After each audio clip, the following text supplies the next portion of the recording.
The Zionists were so hostile to us that the police came and told us we had to leave, or we had to take off our kafirs. Basically, I decided to leave my kafir on because, and I insisted to the police that I was not the aggressor. And they agreed that I was not the aggressor in a sense, but that wearing a kafir was in itself an act of incitement.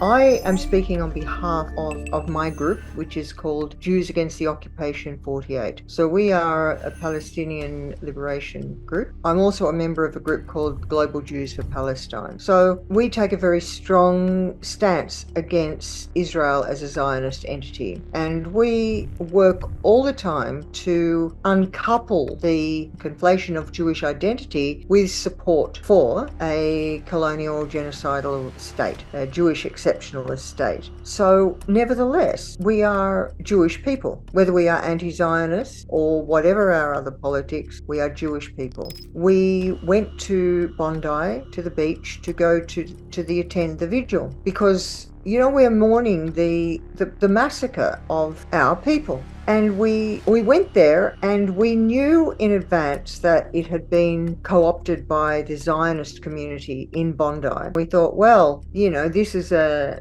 tragedy for our community and we will attend. We knew it had been already co-opted by the Zionists because there were photographs on social media of the Israeli flag draped hanging at the gate, draped over the flowers, memorial flowers. So we went there determined that as anti-Zionist Jews, we had every right to mourn this massacre and oppose the politicization of this massacre by the Zionists by making it to do with Israel. The Zionists were so hostile to us that the police came and told us we had to leave, or we had to take off our kafirs. Basically, I decided to leave my kafir on because, and I insisted to the police that I was not the aggressor. And they agreed that I was not the aggressor in a sense, but that wearing a kafir was in itself an act of incitement. So they were basically saying that these people were threatening us and abusing us, but it was our fault we were inciting that violence. So they decided that we had to leave.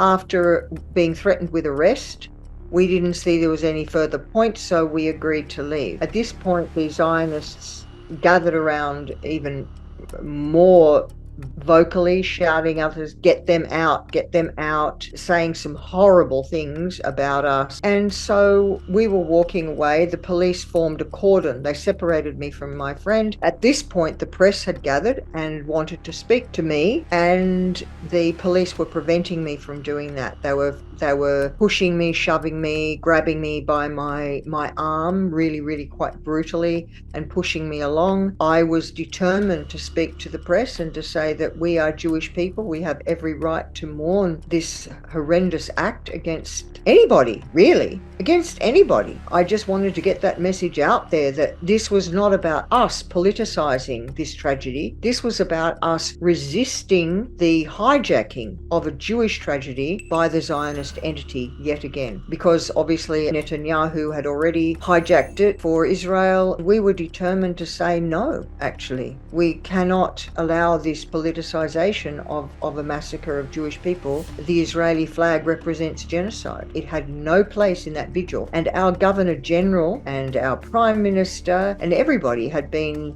bending down and paying their respects effectively to the Israeli state, the Zionist regime, instead of acknowledging the reality, which was 15 Jewish people massacred. It's very concerning. I must say that in our group, when we heard about the massacre, our first thoughts were, after this is horrific, our first thought was our Palestinian sisters and brothers, the brown people in this country, the Muslims, the Arabs. They are going to wear the backlash of this. And this is precisely what has unfolded.